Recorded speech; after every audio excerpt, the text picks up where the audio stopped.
Ng social workers sa 140 million na Pilipino, 4,000 lang sila.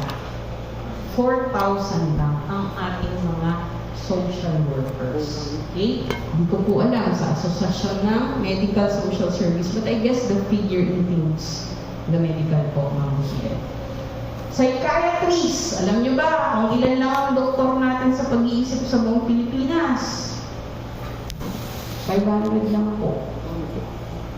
So, ibig sabihin nun, parang 0.999 sa bawat ilang libong Pilipino. Okay? So, malaking alwan po talaga. Kung tayo rito sa lungsod ng Quezon, magkakaroon ng sarili nating psychiatric ward. Maraming salamat po yun pag nagkaroon, no? Doc?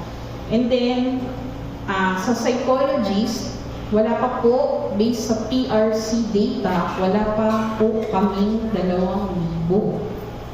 No? Pero meron tayong magka-30,000 na psychometricians. So, yun yung ating pinapakiusap na madagdagan yung kanilang kakayahan para hindi na kailangan na masyadong tutok ng psychologist. Okay po ba?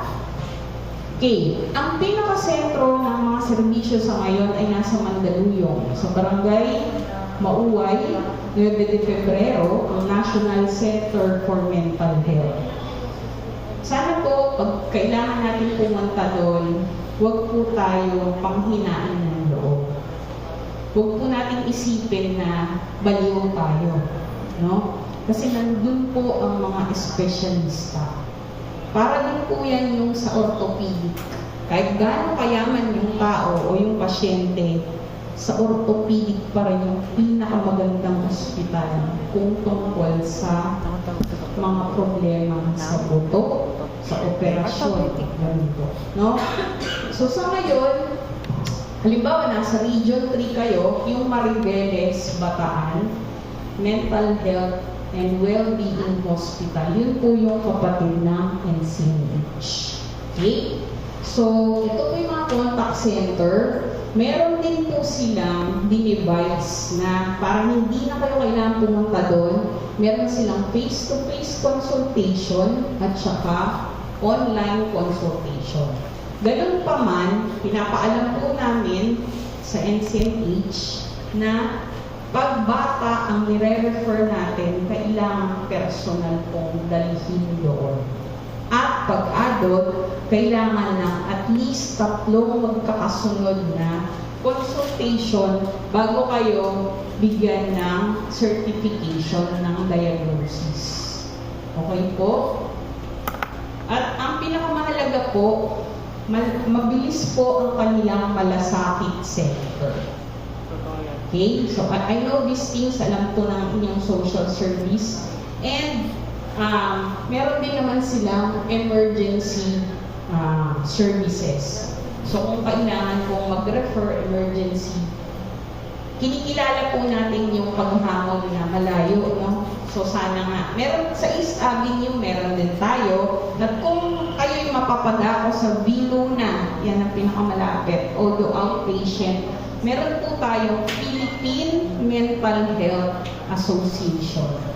So, kayo naman po ay mayroong cellphone, maabot po ninyo ang contact niyan. Ito po yung bago mag-hospital ng Viluna.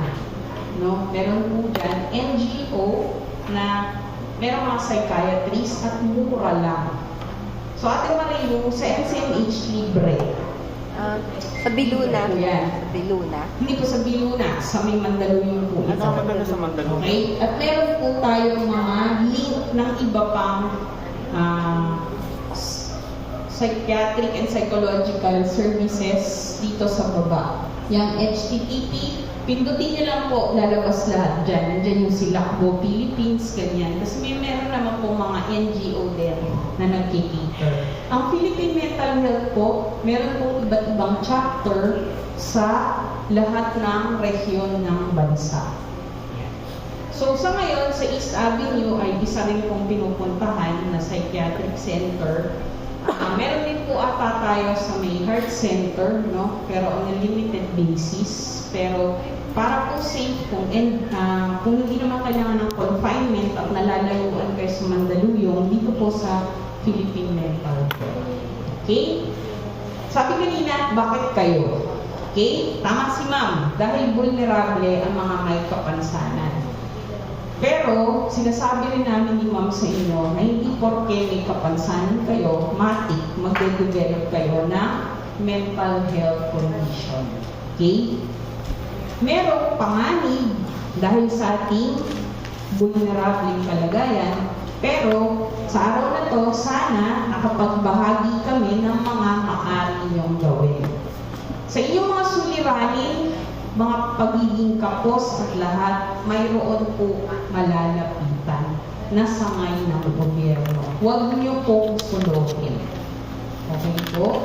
Hindi po nakakahiyang magtanong, hindi rin po nakakahiyang lumapit for assistance. Okay po? So, sa punto pong ito, nagpapasalamat po ang aming director, si Edmond D. Monteverde, sa kay Doktora at sa kanilang mga staff, at higit po sa lahat sa inyo na tumugon sa ating pagtawag para sa activity na ito. Okay? So, sa pagtatapos, nais namin paggawa ito sa inyo. Ma'am, may tayo pa po ba? Okay? Sige, sige. Meron kasi ako nakitang hawak niyo ng papel. Sige. Gusto niyo ba malaman kung gaano kayo ka-stress ngayon? Gusto niyo po ba malaman o maaari na natin ipagpaliban? Taas ang kamay ng mga gusto. Alam na namin, stress na ako ngayon eh. Pero pwede ko ibigay yung resource na for that na gusto. Sino ba yung tataas ng kamay? Wala? Okay ba sa inyo na mag-stress survey or mag-breathing exercise tayo? Ikaw. Survey? Taas ang kamay na gusto ng survey. Si Kuya. Sige Kuya, tayo dalawa na lang magsasurvey. Kasi natalo tayo. Ngayon, para isara ang activity na to, meron po tayo isang breathing exercise. Alam niyo po ba, na ultimo, welcome po, tuloy po kayo. Ultimo yung paghinga ng tama, tsaka yung paglilinaw ng pag-iisip. Medyo nahihirapan tayo na gawin ngayon. Siguro kasi, yung hirap na ng buhay eh, no?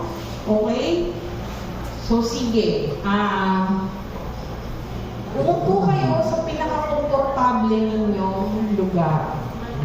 Ayos lang tayo, Mami, nag-elevator po ba kayo o nag-hagdan?